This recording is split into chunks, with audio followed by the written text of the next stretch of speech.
जय हिंद दोस्तों, आप सबका इस वीडियो में बहुत बहुत स्वागत है। तो दोस्तों, आज मेंस डे में हम डिस्कस करेंगे क्वेश्चन जो कि GS3 इंटरनल सिक्योरिटी से ओरिएंटेड रहेगा। यहां पे हम बात करेंगे दोस्तों, क्वेश्चन आपके सामने है कि political stability is a very crucial feature for the north eastern region to remain as the main pillar of the act east policy. Comment करिए। देखिए दोस्तों, बहुत लंबे अरसे से, पिछले 30 सालों से हम लुक ईस्ट की बात करें, जो कि पीवी नरसिम्हा राव ने जो टर्म कॉइन किया था 90s में, और अगर हम बात करें एक्ट ईस्ट की, मोदी जी ने जब 2014 में प्रधानमंत्री बनते तो उन्होंने लुक ईस्ट का नाम रखा एक्ट ईस्ट। तो हम पिछले 30 सालों से इस बात का हम जिक्र कर रहे हैं कि जो नॉर्थ ईस्टर्न रीजन है, अगर हम अपने कमर्शियल टाइज, अगर हम अपने कल्चरल टाइज, अगर हम अपने people to people ties with the south east Asian region अगर और बेहतर करना चाहते हैं, तो उसके लिए बहुत जरूरी है कि हमारी कनेक्टिविटी, यानी कि मेनलैंड इंडिया की कनेक्टिविटी नॉर्थ ईस्ट के साथ बहुत अच्छी हो, और साथ में नॉर्थ ईस्ट में पॉलिटिकल स्टेबिलिटी होना बहुत जरूरी है। अब नॉर्थ ईस्ट में, जैसे कि आप जानते हैं, बहुत इंसर्जेंट मूवमेंट्स भी हुई हैं, बहुत सक्सेशनिस्ट मूवमेंट्स हुई हैं since the time of independence. Now if we talk about two particular incidents जो कि पिछले 6-7 महीने में हुए हैं, तो आपको दोस्तों याद होगा, दिसंबर 2021 की बात है, मोन डिस्ट्रिक्ट ऑफ नागालैंड में 14 इनोसेंट सिविलियंस को मारा गया था। Unfortunately that was very unintentional by our elite Para 21 commandos. Apparently उनको रॉन्ग इंटेल इनपुट मिली थी, लेकिन उसके चलते नागालैंड की सिविल सोसाइटी ने एफ्स्पा के कानून को लेकर बहुत क्रिटिसाइज किया था, the armed forces special power act. Armed forces special power act, जैसे कि आप जानते होंगे कि पहली बार क्विट इंडिया मूवमेंट के दौरान अंग्रेजों ने यूज़ किया था। तो अब हम armed forces special power act की बात करें, 1958 में हमने इसको लेजिस्लेट किया और हमने armed forces special power act को इंट्रोड्यूस किया इन the north eastern reason, right. अब दोस्तों, इसके चलते लेकिन हमको बहुत क्रिटिसिज्म, यानी कि भारत सरकार को बहुत क्रिटिसिज्म भी सुनने को मिला आफ्सपा के चलते। तो एक तो ये घटना हुई थी, और दूसरी घटना दोस्तों जो कि अभी रिसेंटली हुई है, मार्च 2022 की बात है, यहाँ पे 21 लिखा हुआ है, जो कि असम और मेघालय के बीच में एक पीस अकॉर्ड साइन करा गया है। वो पीस अकॉर्ड जो साइन करा गया है असम और मेघालय के बीच में, तो असम और मेघालय के बीच में लगभग 900 किलोमीटर की बाउंड्री है। अब असम और मेघालय का 50 साल पुराना झगड़ा है, तो कुछ 12 ऐसे टेरिटोरियल पॉइंट्स हैं असम मेघालय के बॉर्डर में जिसको लेकर डिस्प्यूट्स है दोनों राज्यों को। अब उसमें से 6 टेरिटोरियल पॉइंट्स का जो रेजोल्यूशन है वो हो चुका है, टेरिटरीज जो है उसके बीच में रिजॉल्व किया गया है, और आने वाले समय में जो बाकी टेरिटरीज के बीच में जो डिस्प्यूट्स हैं असम और मेघालय के बॉर्डर में, आने वाले समय में उसका भी रेजोल्यूशन डेफिनेटली देखने को मिलेगा। तो ये जो अकॉर्ड साइन करा गया था, ये union home minister Amit Shah ji की प्रेजेंस में साइन किया गया था between the chief ministers of Assam and Meghalaya. और दूसरी बात दोस्तों, क्योंकि अभी मैंने आपको नागालैंड की मोन डिस्ट्रिक्ट की किलिंग्स की बात करी थी, तो दूसरी बात जो रिसेंटली मार्च की ही बात है कि यूनियन होम मिनिस्ट्री ने यह डिसाइड किया कि कैसे आफ्सपा की पावर्स को रिड्यूस किया जाएगा असम में, नागालैंड में और मणिपुर में। कंप्लीटली रिपील करने की बात नहीं करी, लेकिन आफ्सपा की पावर्स को रिड्यूस करने की बात करी है, because again in the wake of the killings which happened in December 2021 in Nagaland, the unfortunate killings, civil society ने बहुत प्रोटेस्ट किया था अगेंस्ट दिस कानून ऑफ आफ्सपा। अब ये दोनों ही बहुत प्रोग्रेसिव बातें हैं, दोनों ही जो डेवलपमेंट्स हैं, आफ्सपा की पावर्स को रिड्यूस करना और साथ में जो पीस अकॉर्ड साइन होना असम और मेघालय की गवर्नमेंट के बीच में, ये दोनों पोटेंशियल रखते हैं कि कैसे आने वाले समय में हम पॉलिटिकली स्टेबल माहौल नॉर्थ ईस्ट में देख सकते हैं। देखिए दोस्तों, नॉर्मलसी होना नॉर्थ ईस्ट में बहुत जरूरी है अगर हम एक्ट ईस्ट पॉलिसी का सक्सेसफुल इंटीग्रेशन देखना चाहते हैं, राइट। बिकॉज अगर पॉलिटिकल स्टेबिलिटी नॉर्थ ईस्ट में नहीं है, राइट, तो डेफिनेटली वहां पे इन्वेस्टमेंट नहीं होगा, वहां पे इकोनॉमिक इंटीग्रेशन देखने को नहीं मिलेगा। इकोनॉमिक इंटीग्रेशन नॉर्थ ईस्ट का भी मेनलैंड इंडिया के साथ भी इतना अच्छा नहीं हुआ है, तो हम तो फिर भी एक्ट ईस्ट की बात कर रहे हैं, राइट। तो इसके लिए इसे बहुत ज़रूरी है कि इस तरह के जो सक्सेशनिस्ट मूवमेंट्स हैं, इस तरह के जो इंसर्जेंट जो मूवमेंट्स हैं, इस तरह के माहौल को वहाँ पे ठीक करा जाए और वहाँ पे कॉन्फिडेंस बिल्डिंग मेजर्स भी सक्सेसिवली बिल्ड करे जाएं, जो कि एक कंड्यूसिव एनवायरनमेंट वहाँ पे क्रिएट कर सकते हैं, लीडिंग टू पॉलिटिकल स्टेबिलिटी। अब दोस्तों, इसकी इंट्रोडक्शन में पहले तो हमने ये 2 बातें मेंशन कर दी, जो एक तो असम और मेघालय का जो पीस अकॉर्ड साइन करा गया था, और दूसरा जो कि MHA ने डिसाइड किया आफ्सपा की पावर्स को रिड्यूस करना। इंट्रोडक्शन में हमने ये 2 बातें कह के शुरू कर दिया, राइट। उसके बाद दोस्तों, अगर हम बात करें आगे, अगर main pillar of the act east policy की बात करें, the political stability has to be the main pillar of the act east policy, तो आगे हम कंटिन्यू क्या करेंगे, आगे हम इसमें लिखेंगे दैट अभी रिसेंटली बहुत सारे इंफ्रास्ट्रक्चर प्रोजेक्ट्स में भी इंक्रीमेंट देखने को मिला है इन द नॉर्थ ईस्ट। अब ये बहुत जरूरी है, कनेक्टिविटी इज वेरी इंपॉर्टेंट। तो चाहे वो हम Kaladan multi modal transit project की बात करें, चाहे वो हम India, Myanmar, Thailand trilateral highway की बात करें, तो ये जो इंफ्रास्ट्रक्चर प्रोजेक्ट्स हैं ये बहुत क्रूशियल रोल प्ले करेंगे, बिकॉज अगर हमने नॉर्थ ईस्ट रीजन को गेटवे बनाना है टुवर्ड्स साउथ ईस्ट एशिया, तो definitely connectivity has a very important role to play.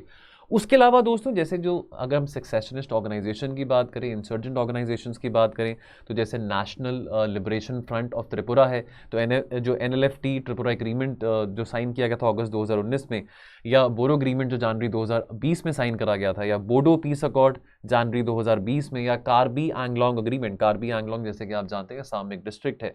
तो ये जो अग्रीमेंट जो पीस अकॉर्ड साइन करे गए हैं सेंट्रल गवर्नमेंट के साथ, now this has resulted in about 7,000 militants surrendering there arms. तो देखिए दोस्तों, अगर वहां पे एनवायरनमेंट कंड्यूसिव हो रहा है, अगर वहां पे इंसर्जेंसी का माहौल कम हो रहा है, पॉलिटिकल स्टेबिलिटी आ रही है, तो डेफिनेटली सरकार को भी कोई मजा नहीं आएगा कि आसपा का कानून वहां पे इंप्लीमेंट किया जाए। तो इसी करके सरकार भी आसपा के कानून को लेकर थोड़ा नरम हो रही है, और अगर वहां पे कंड्यूसिव माहौल होगा तो वहां पे इन्वेस्टमेंट होगी, अपॉर्चुनिटीज बढ़ेंगी, इंप्लॉयमेंट अपॉर्चुनिटीज बढ़ेंगी, टूरिज्म बढ़ेगा वहां पे। तो 2021 की बात करें तो military incidents they had reduce by 74% compare to 2014, और जो सिक्योरिटी पर्सोनल या सिविलियन डेथ्स की बात करें that also considerably that also had come down. अब अगर हम एस्पा की बात करें तो एस्पा को भी रिसेंटली मार्च 2022 में तो थोड़ा रिड्यूस करने की बात करी गई थी असम में और नागालैंड में, लेकिन एस्पा को कंप्लीटली रिमूव कर दिया था त्रिपुरा में से 2015 में और मेघालय में 2018 में। अब दोस्तों यहाँ पे हम बात समझे लुक ईस्ट और एक्ट ईस्ट पॉलिसी की, तो अगर हम यहाँ पे थोड़ा सा ब्रीफ हम यहाँ पे आंसर में डाल सकें लुक ईस्ट के बारे, एक्ट ईस्ट के बारे, तो जैसे कि आप जानते हैं, देखिए डिसइंटीग्रेशन ऑफ USSR के बाद हमारे जो प्रधानमंत्री थे PV नरसिम्हा राव, तो 1991 में जब ये पॉलिसी अनाउंस करी गई थी, तो ये पॉलिसी अनाउंस करने का मकसद था कि कैसे हम अपने जो कमर्शियल रिलेशंस हैं, जो ट्रेड इंटीग्रेशन है, बजाय कि हम ज़्यादा वेस्टर्न वर्ल्ड के ऊपर डिपेंडेंट रहें, तो यानी कि लुक वेस्ट की जगह हम कैसे अपने साउथ ईस्ट एशियन रीजन के साथ, ईस्ट एशियन रीजन के साथ अपने लिंकेजेस को बढ़ा सकते हैं। सिविलाइजेशनल लिंकेजेस हैं, कल्चरल लिंकेजेस हैं, ठीक है, चाहे वो बुद्धिज्म की बात करें, पुराने संबंध हैं, चाहे वो चोला डायनेस्टी के समय की हम बात करें, तो कैसे उस रिलेशंस को और ज़्यादा बढ़ाया जा सकता है।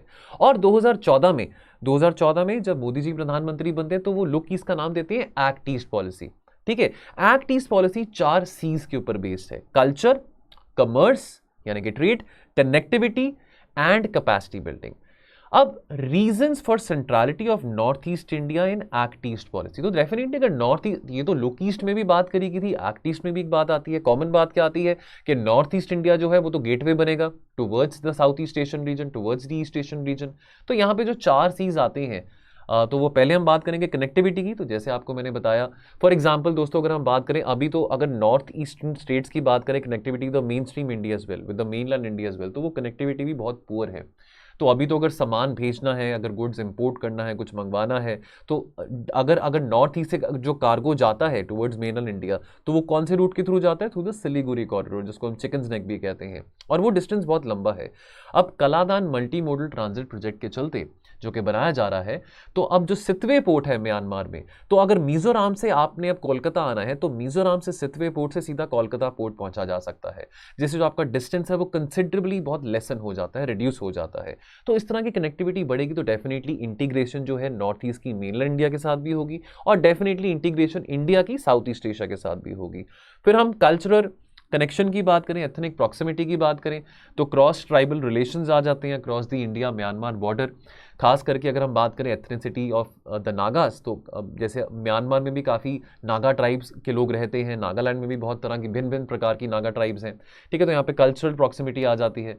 कमर्स की बात करें तो जो नॉर्थ ईस्टर्न रीजन है that has huge amounts of natural resources, mineral wealth etcetera, और साथ में सबसे अच्छी बात क्या है, अगर हम ह्यूमन कैपिटल की बात करें, एजुकेटेड पॉपुलेशन है वहाँ पे which can economically connect with high growth of Asia. तो लेकिन इसके लिए अगेन वो कंड्यूसिव माहौल, कंड्यूसिव एटमॉस्फेयर होना बहुत ज़्यादा ज़रूरी है, राइट। और capacity building, so north east India definitely has a lot of untapped potential to become a growth engine for all of India. अगर वहाँ पे अगर माहौल इन्वायरमेंट कंड्यूसिव है तो डेफिनेटली टूरिज्म को भी वहाँ पे बहुत बढ़ावा मिल सकता है। Tourism as you know can create lot of jobs as well. फिर दोस्तों सिक्योरिटी की बात करें तो जो Indian armed forces in the north east and the Myanmar army, they have good relations with each other, right, because of the close ethnicity. तो जो troops, अगर हम SSB की बात करें, सशस्त्र सीमा बल की बात करें, असम राइफल्स की बात करें, या इंडियन आर्मी फोर्सेस की बात करें जो कि नॉर्थ ईस्ट में तैनात हैं, तो because of the same ethnicity which they have with the people of Myanmar, so they have good relationship with each other as well. Now, however, following political instabilities will have to be removed to develop the region and make it a very active contributor towards India's act east policies. तो यहाँ पे दोस्तों कुछ और points आ जाते हैं जिसको थोड़ा गौर करने की बहुत ज़्यादा ज़रूरत है। तो पहली तो बात आती है इंटर और इंट्रा ट्राइबल राइवलरीज की, राइट। तो पॉलिटिकल पावर के चलते, पॉलिटिकल पावर ग्रैब करने के चलते बहुत सारी हम इंटर और इंट्रा ट्राइबल राइवलरीज देखते हैं। तो वायलेंस प्रोन एरियाज जो है वो डेफिनेटली ज़्यादा कंड्यूसिव नहीं है, ज़्यादा अट्रैक्टिव नहीं रहेंगे for commerce to flourish, for trade to flourish.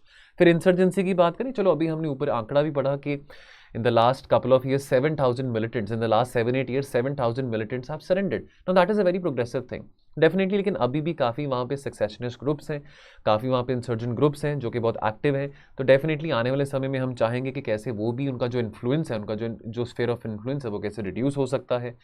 Communal clashes की बात करें, definitely between the locals and the migrant from Bangladesh, that is also one major problem which happens. तो this obviously restricts further growth for investment to happen in this reason.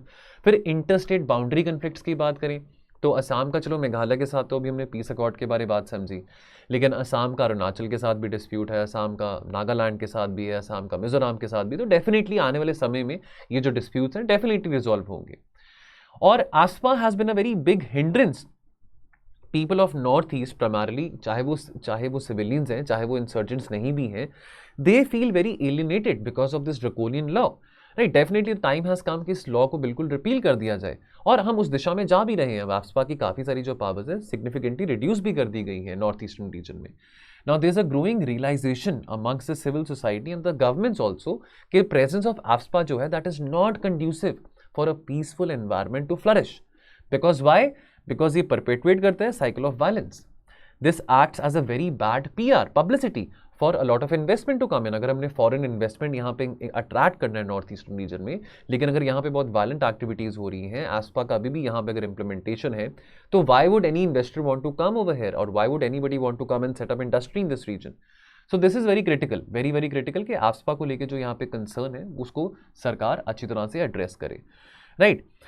उसके बाद दोस्तों, how can repealing AFSPA change the context for the north east, thereby facilitating integration and more investment with the south east Asian region. तो दोस्तों पहली बात तो जो lifting of AFSPA है, ठीक है, AFSPA की पावर्स को रिड्यूस करने की बात करेगी असम में, नागालैंड में, मणिपुर में। This will definitely signal that insurgency जो है थोड़ी काबू में आ गई है, कंट्रोल में है, and this will also signal the people that the government is very serious about their demands. Tourism को बढ़ावा देखने को मिलेगा, राइट। बहुत टूरिज्म पोटेंशियल है इस रीजन में।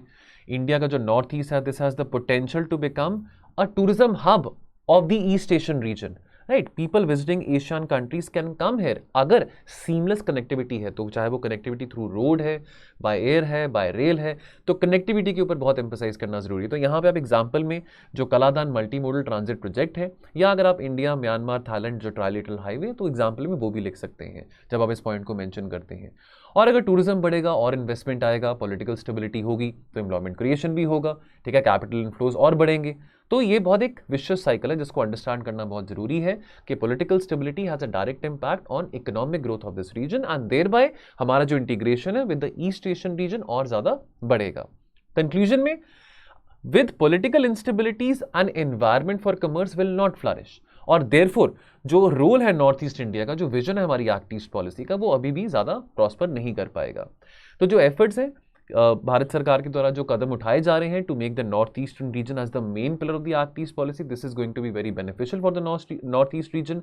Definitely sense of political stability इस रीजन में आना बहुत जरूरी है, ताकि इस रीजन में ऑप्टिमल इकोनॉमिक डेवलपमेंट और हम ग्रोथ देखने को हमको मिल सके। सो दोस्तों ये था इस आंसर में। तो दोस्तों बाकी मिलेंगे बहुत जल्द हमारे मेंस डे के इनिशिएटिव में। थैंक यू सो मच, जय हिंद।